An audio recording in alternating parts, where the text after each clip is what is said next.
रोज की तरह आज सुबह भी अपनी दुकान पर पहुंचे अग्रवाल जी ने गोपाल से दुकान का शटर खुलवाया था।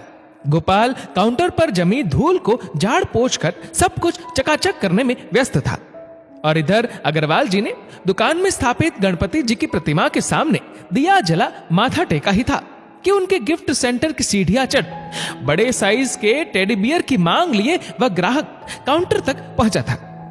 काउंटर से सटे कुर्सी पर बैठे उस गिफ्ट सेंटर के मालिक अग्रवाल जी उस ग्राहक को गौर से देख रहे थे। दाढ़ी थोड़ी बड़ी हुई थी, कपड़े भी बड़े साधारण से पहन रखे थे उसने। देखने में वह नौजवान किसी दूसरे राज्य से वहां काम की तलाश में आया मजदूर तबके का लग रहा था, लेकिन ग्राहक की मांग को समझने की कोशिश करते अग्रवाल जी ने उससे यूं ही पूछ लिया, कहां के रहने वाले हो? चचा, रहने वाले तो हम बहुत दूर के हैं। यहां कहां रहते हो? यही सीमेंट फैक्ट्री में काम करते हैं, वहीं रहने के लिए मालिक ने जगह दे दी है। अच्छा अच्छा, वैसे ये खिलौना किसके लिए ले रहे हो? अपनी बिटिया के लिए। वह मुस्कुराया, लेकिन उस नौजवान की उम्र देखते हुए अग्रवाल जी उससे पूछ बैठे, कितनी बड़ी है? अगले हफ्ते पूरे 4 साल की हो जाएगी। अब समझा, उसके जन्मदिन का उपहार खरीद रहे हो, है ना? हाँ चचा, पहली बार उसका जन्मदिन मनाएंगे हम। उसके चेहरे पर एक मुस्कान तैर गई, लेकिन उसकी बात सुन अग्रवाल जी को हैरानी हुई। पहली बार क्यों? इससे पहले भी तो जन्मदिन आए होंगे ना? आया तो था, लेकिन मना नहीं पाए थे हम। क्यों? हम यहां थे और वह गांव में। मतलब यहां अकेले रहते हो? अग्रवाल जी को उसकी बात कुछ हद तक समझ में आ गई, लेकिन उस नौजवान मजदूर ने अपनी पूरी बात स्पष्ट करना जरूरी समझा। 3 साल से ज्यादा वक्त हो गया यहां अकेले रहते हुए। इस बीच तुम कभी अपने गांव नहीं गए? अग्रवाल जी ने आखिर पूछ ही लिया। नहीं जा सके चचा, बिटिया 8-9 महीने की ही थी जब हम गांव में अपना घर परिवार छोड़कर यहां कमाने आ गए थे। कभी वहां की याद नहीं आई? आई चचा, बहुत याद आई। बरसात में अपने घर की चो रही छत, ढह रही दीवार, इन 3 वर्षों में सब याद आया चचा। अग्रवाल जी उस मजदूर की बात गौर से सुनते रहे और वह बताता रहा, जितना कमाता हूं ना चचा, सब भेज देता हूं पिताजी के अकाउंट में। अपने लिए कुछ बचत नहीं करते? अग्रवाल जी को आश्चर्य हुआ।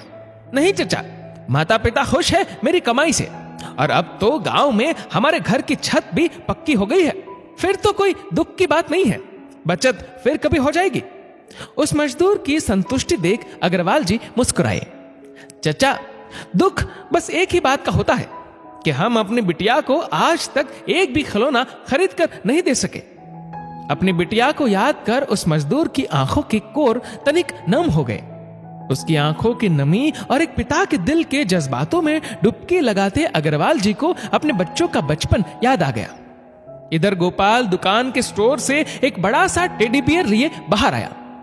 ये सबसे बड़ा साइज है, अब इससे बड़ा टेडी बियर हमारे दुकान में नहीं है। बड़े आकार के टेडी बियर को देखते ही उस ग्राहक ने लपक कर उसे अपने हाथों में ले लिया। हाँ, इतना ही बड़ा चाहिए था। उसने अपनी जेब में हाथ डाला, अपना फटा पुराना बटवा निकाल लिया और उस बटवे से झांकती एक 100 और 2 50 के नोट अपने हाथ में ले वह उस खिलौने का दाम पूछ बैठा। कितने हुए? गिने चुने नोट अपने हाथ में लिए उस ग्राहक का मुंह देखते गोपाल के कुछ कहने से पहले ही अग्रवाल जी बोल उठे, 100 रुपए। खिलौने का दाम सुन वह ग्राहक हैरान हुआ। बस 100 रुपए? उसके चेहरे के भाव देख अग्रवाल जी बस मुस्कुराए, कुछ बोले नहीं। चचा, आप 50 रुपए और रख लीजिए। अग्रवाल जी के लाख मना करने के बावजूद उस ग्राहक ने यह कहते हुए 150 रुपए उनके हाथ में जमा दिए कि चचा, आज हम बहुत खुश हैं।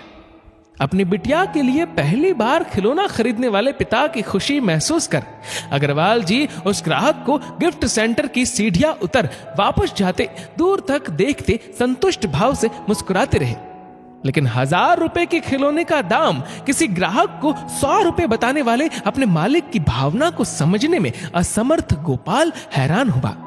दोस्तों, इस वीडियो को लेकर आपकी क्या राय है नीचे कमेंट करके जरूर बताएगा। और अगर आपको वीडियो अच्छा लगा हो तो वीडियो को लाइक करेगा, शेयर करेगा ज्यादा से ज्यादा लोगों तक। और ऐसे ही और भी इंस्पिरेशनल वीडियोस के लिए सब्सक्राइब करें हमारे यूट्यूब चैनल को और फेसबुक पर फॉलो करें हमारे पेज को। धन्यवाद।